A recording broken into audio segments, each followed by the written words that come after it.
Hello everyone. Sorry for making my video on YouTube. I don't know what was wrong with the audio on my computer, but it wasn't working, so I figured this might be easier. So I did my single system design project on my client's reliance on caffeine. The client wanted to reduce her intake of caffeine overall because she felt she had a reliance on it. She had never tried to reduce her caffeine intake before.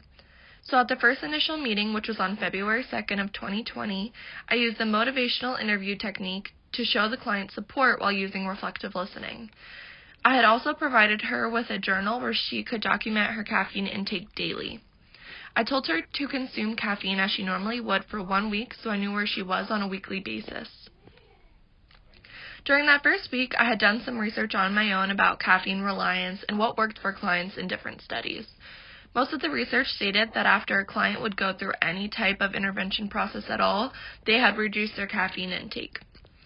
Educating the clients within these studies about how bad caffeine was for their health had motivated them to cut it out of their diet. The issue with all these studies I came across was the study only lasted a short period of time, so it was unclear if the client a month, a few months, or a year later went back to drinking large portions of caffeine. Each week, as we discussed her progress and challenges, I had taken down all the data she collected throughout the week in her journal. I provided the client with counseling, advice, and intervention regarding caffeine reduction. The client expressed weekly that she had began making healthier choices due to her caffeine reduction. She was trying to get more hours of sleep and choosing water over caffeinated drinks. Throughout the entire 6 weeks of the study, the client never drank the same amount or more than she did that first initial week.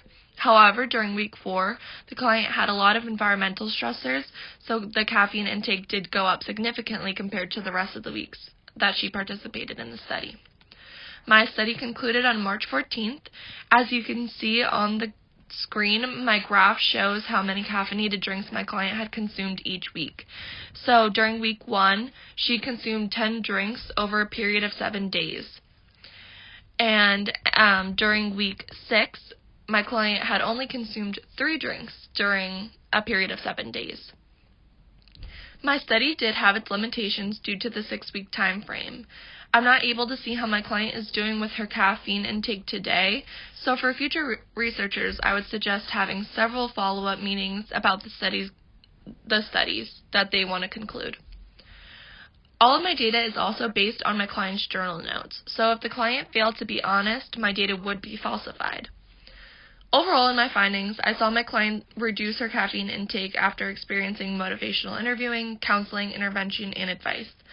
The client found that she did not need to rely on caffeine and was able to find alternatives to get energy throughout the day. I also have listed on the screen the literature I found regarding caffeine reduction in studies if anyone wants to check out those sources. Thank you all and have a great day.